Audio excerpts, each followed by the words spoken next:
Assalamualaikum warahmatullahi wabarakatuh. Selamat pagi dan salam sejahtera bagi kita semua. Apa kabar teman-teman semuanya? Saya harap kita semua dalam keadaan baik, sehat, jasmani dan rohani. Nah, sudah lama saya tidak membuat video. Pada hari ini kita akan kembali membuat video dan mungkin kedepannya akan mulai aktif kembali. Nah, pada video kali ini kita akan membahas seputaran BPJS karena masih banyak dari teman-teman yang menulis di kolom komentar dan saya belum sempat membalas satu persatu. Nah, nanti kita akan bahas di video kali ini. Jangan lupa tonton sampai habis. Oh ya teman-teman, saya mohon maaf mungkin di video-video sebelumnya cara saya menyampaikan masih sangat kurang baik. Nah, mohon dimaklumi karena masih proses belajar. Jadi saya juga tidak berhenti sampai di sini untuk terus belajar dan belajar memperbaiki bagaimana cara menyampaikan informasi yang baik dan benar. Terima kasih untuk teman-teman yang sudah memberikan saran dan komentarnya. Itu akan menjadi perbaikan bagi saya. Nah, oke. Jadi sebelum kita masuk ke pertanyaan-pertanyaan yang akan saya bahas nanti, kita akan mengulas kembali. Banyak sekali teman-teman yang bertanya di kolom komentar, apa sih BPJS gratis itu, gimana cara mendapatkannya? Nah, sudah saya jelaskan di video sebelumnya, tapi mungkin masih. Nah, oke, jadi saya harap teman-teman sudah mengerti apa itu BPJS, ya. Nah, BPJS itu merupakan suatu badan hukum publik yang dibentuk oleh pemerintah dan merupakan program dari pemerintah itu sendiri yang bertujuan untuk penyelenggaraan jaminan kesehatan nasional. Nah, itu sudah jelas, sudah tertuang dalam perundang-undang dan untuk peraturan terbaru yaitu Impres nomor 1 tahun 2022. Nah, di situ mengamanatkan kepada 30 kementerian dan lembaga pemerintah termasuk bupati, gubernur untuk mengambil langkah-langkah strategi yang diperlukan sesuai dengan tugas, fungsi, dan wewenangnya masing-masing untuk optimalisasi program jaminan kesehatan nasional. Karena untuk target pemerintah pada tahun 2024 nantinya, itu 98% penduduk Indonesia harus mempunyai kartu BPJS. Nah, makanya sekarang di dalam persyaratan-persyaratan tertentu itu diperlukan kepemilikan BPJS. Nah, sekarang itu sudah banyak sekali upaya BPJS untuk mempermudah teman-teman mengakses informasinya. Dari mobile JKN bisa, Jika, kemudian BPJS Kesehatan Care Center 165 bisa, Pandawa, sampai dengan media sosial dari BPJS Kesehatan itu sendiri. Nah, jadi sudah sangat mudah, sudah teman-teman bisa mengakses informasi dari mana saja. Karena program dari pemerintah pada tahun 2024 itu sudah 98% penduduk Indonesia memiliki kartu BPJS Kesehatan. Nah, jadi sudah jelas ya siapa saja yang berhak untuk mendapatkan kartu BPJS. Jadi seluruh warga Indonesia tanpa terkecuali itu berhak untuk mendapatkan kartu BPJS atau jaminan kesehatannya. Nah, jadi pertanyaannya sekarang yaitu bagaimana cara untuk mendapatkannya. Nah, jadi ada dua cara ya. Yang pertama itu dengan mendaftar secara mandiri atau BPJS mandiri, kita bayar sendiri setiap bulannya iurannya ya. Yang kedua itu dari pemerintah atau secara gratis. Nah, itu tidak semua bisa mendapatkan secara gratis, namun ada tahap-tahapnya. Saya sudah jelaskan di video sebelumnya mengenai bagaimana cara untuk mendapatkan BPJS gratis. Tapi di sini saya ingin mengulang sedikit lagi bagaimana caranya untuk mendapatkan BPJS gratis. Kalau BPJS mandiri itu teman-teman bisa langsung datang ke BPJS Kesehatan setempat. untuk yang BPJS Mandiri tadi sudah saya jelaskan.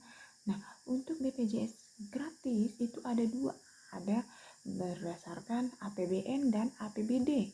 Nah, itu beda-beda.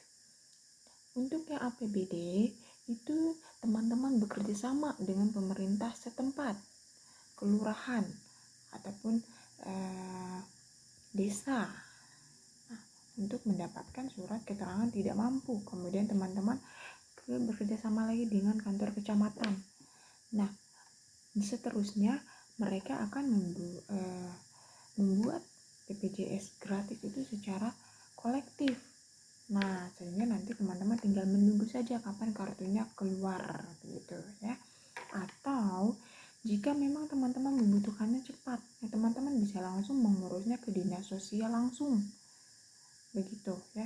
Cuman tidak bisa dipungkiri ini pun prosesnya akan lama karena itu membutuhkan verifikasi dari pusat.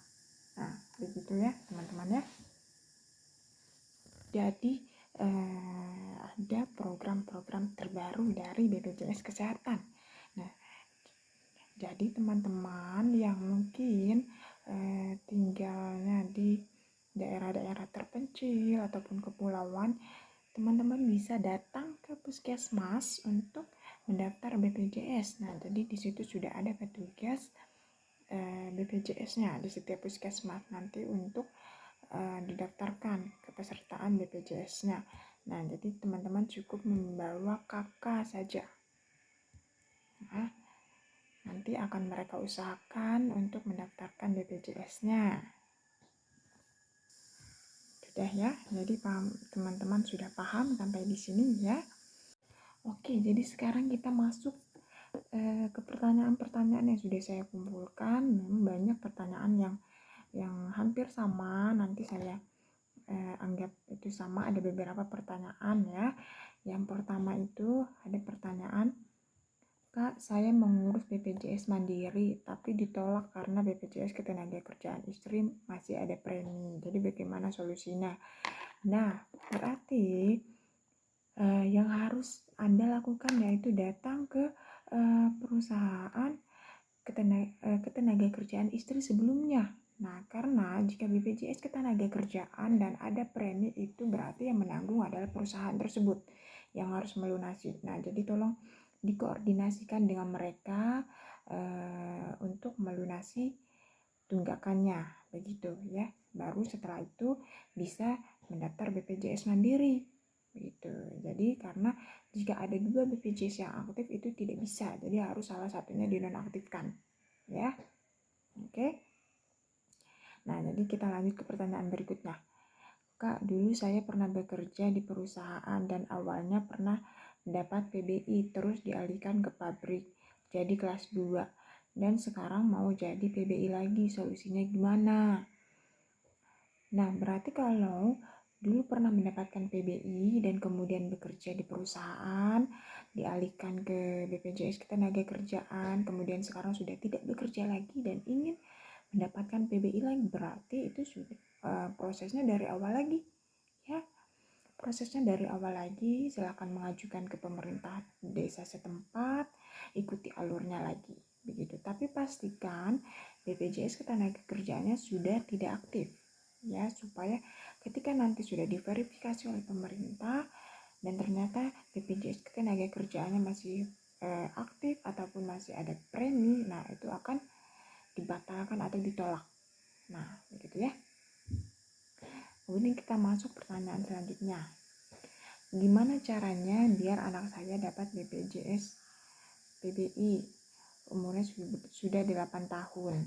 Ayah dan ibunya mendapatkan BPJS PBI. Nah, jadi begini. BPJS PBI itu dia kenapa berpatokan pada kartu keluarga? Karena ketika kepala keluarga mendapatkan BPJS PBI, nah otomatis anggota keluarganya akan mendapatkan PBI juga. Nah, jadi kalau anaknya sudah 8 tahun dan ternyata dia belum mendapatkan BPJS PBI, nah itu biasanya akan tetap mendapatkan, tetapi silakan dikonfirmasi ke pihak pemerintah setempat apakah sudah ada kartunya. Begitu, biasanya sudah ada namun belum dibagikan gitu. Jadi silakan dikoordinasi dulu, mana tahu kartunya sudah ada namun belum dibagikan ya. Atau bisa juga dicek dulu nicknya, apakah dia sudah memiliki BPJS atau sudah terdaftar atau belum gitu ya. Nah, itu tadi informasi-informasi terbaru, kemudian seputar keluhan, seputar pertanyaan-pertanyaan tentang BPJS ya. Jadi nanti mungkin kedepannya saya akan update terus informasi terbaru dari BPJS Kesehatan. Dan untuk teman-teman yang masih bingung, masih belum paham, teman-teman bisa komen di kolom komentar. Nah, kurang lebihnya saya mohon maaf dan saya akhiri. Wassalamualaikum warahmatullahi wabarakatuh.